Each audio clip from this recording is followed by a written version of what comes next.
Why did the Earth go from round to flat? In Smiling Friends, the Earth is round in Season 1, in the episode Charlie dies and doesn't come back. But in Season 2, in Charlie, Pim, and Bill versus the alien, the Earth is flat. Why is that? One possible explanation is that when God threw Charlie back to Earth, the strong impact flattened the planet. In Season 2, when Charlie sees the Earth is flat, he is shocked, which suggests that in his mind, the Earth had always been round, just like he saw in Season 1. But another explanation is that in Charlie dies and doesn't come back, the elderly Glep believes the Earth is round because the episode is presented from his perspective as he tells stories to his grandchildren. Glep has no reason to question the shape of the Earth. However, it's also possible that Charlie never told them the Earth had become flat. When Charlie and Pim discover the Earth is flat, Charlie says, "We cannot tell anybody. This changes everything." I know. This implies that Glep might have never learned the truth. So, do you think it was really Charlie's impact that caused it? Did you notice that in Smiling Friends, Alan counts in groups of 8? In the first episode, when Alan is counting paper clips,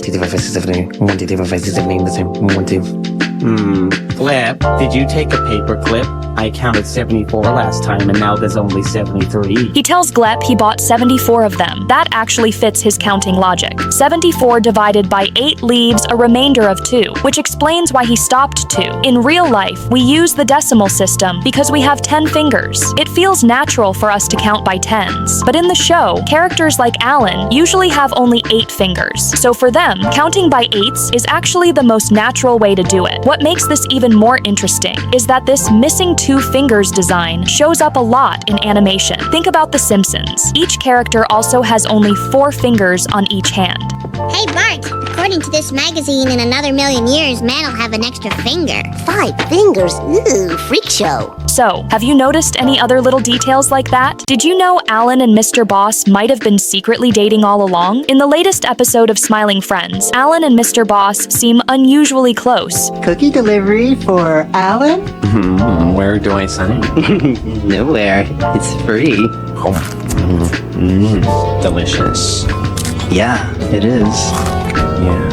Alan even helps lick cookie crumbs off Mr. Boss's body, suggesting they may have been together for a while. Mr. Boss often cooks delicious food just for Alan. He also gives him the most special gifts. In a Alan adventure, Mr. Boss asks Alan to buy him a box of paper clips, but that is only an excuse. His real goal is to surprise Alan with a secret present, a tiny version of himself. Unfortunately, Alan does not care much about the gift and gives it to Charlie instead. This makes Mr. Boss feel hurt and ignored. It also explains why he later changes the cabin Wi-Fi name to I_hate_Alan. He probably did it just to get Alan's attention. So, when do you think they started secretly dating? Did you know? Pim might actually be a baby. In Smiling Friends, Pim is 34 years old, but he's full of energy and optimism. He often waves his arms and yells excitedly in public like a bundle of joy. He can also be incredibly childish at times, which hints that he might still be a baby. Pim probably isn't human. He might be a creature called a critter. These beings can live for a long time. For example, his colleague Glep is 1,695 years old, and that's still young for their species. So, compared to them, 34-year-old Pim might only be like a toddler or a young child. His behavior supports this idea. When he focuses on writing, he instinctively sticks out his tongue, which is a common habit for preschoolers. He often gets lost in daydreams. For example, in a silly Halloween special, he imagines settling down with an exotic wife and kids. He also expresses emotions very directly, like kissing random birds that pass by. Most importantly, Pim loves kids. He's always trying to find someone his age to play with. So, do you think Pim is really a baby? Why does Alan flirt with everyone? This suggests he might be a player. Alan clearly has a girlfriend, but he often flirts with other guys. He gets close to Charlie, even sniffing his nose while chatting. He openly confessed his feelings to Mole Man, I thought the penis looked delicious.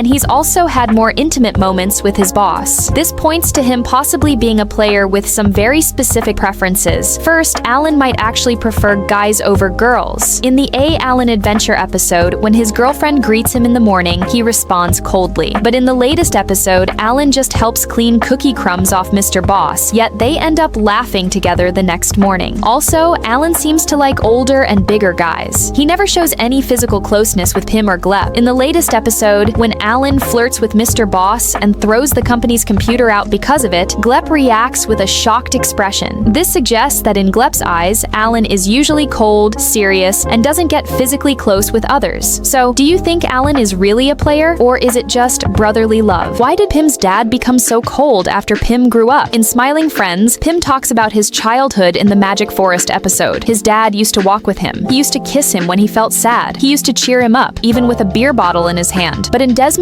Big Day Out, his dad is a completely different person. Pim goes home for a rare visit. His mom asks his dad to sit at the table. His dad refuses. He stays on the couch. He watches TV. He will not even share a meal with his own son. Why did he change so much? It likely comes from pressure and long-term exhaustion. In the pilot, Pim's dad mentions working long hours in a mine. Years of harsh labor can drain a person. It can turn a warm father into someone tired, angry, drunk, and emotionally shut down. Over time, he stops caring. He pulls away from Pim more and more. Growing up without affection changes Pim too. It gives him a habit he cannot shake. He tries hard to make people happy. He wants everyone around him to feel joy because he remembers what it felt like to have none. So, what do you think? Is Pim truly optimistic? Why did Squim retire? No one realizes this may be the real reason Mr. Boss hired Pim. In Smiling Friends, Squim was the first smiling friend. He fit the company well. He loved everything. He was passionate. He stayed positive all the time. The company building was even based on him, but if he was the perfect mascot, why did Mr. Boss retire him and make him a backup? One big reason is that Squim has no social awareness. When Mr. Ice Cream talks about starting his business with his late wife Phyllis, Pim responds with care, but Squim does the opposite. He licks the camera, he wiggles his hips, he does the Squim dance. He even calls the boss negative. This pushes Mr. Ice Cream into a breakdown, and Pim has to pull him away. The show also says Squim retired in 2001. Many people think this links to the time after 9/11. During national grief, Squim's extreme positivity felt wrong. It looked insensitive. It made people uncomfortable, so he had to retire. This is why Mr. Boss chose Pim. Pim is positive too, but he understands empathy. He knows when to stay quiet and when to encourage. That makes him a better smiling friend than Squim. Do you know why Mr. Boss forgives Charlie, even though he repeatedly slacks off? In Squim Returns, Charlie often pretends to be sick, coughs, and calls in sick to stay home and play games. This obvious slack behavior should have been punished, but when Mr. Boss finds out, he doesn't punish Charlie. Instead, he demands that Charlie come back to work immediately. Why? Mr. Boss needs Charlie to be Pim's partner. Compared to Pim, Charlie is more practical. He tries to help others in the long run. For example, when Shrimp was upset after a breakup, Charlie wanted to help him move on instead of trying to get his ex-girlfriend, Shrimpina, back, understanding that the breakup might have deeper causes. Also, the company is short-handed, and Squim can only temporarily fill in. Squim's overenthusiastic and thoughtless behavior won't help the company and could hurt its image. So Mr. Boss really needs Charlie to return to his role as soon as possible. Most importantly, Charlie is loyal to the company. While he likes to slack off, he's never seriously thought of leaving. Even when he's sick, he still shows up for work. So why do you think Mr. Boss punishes Charlie?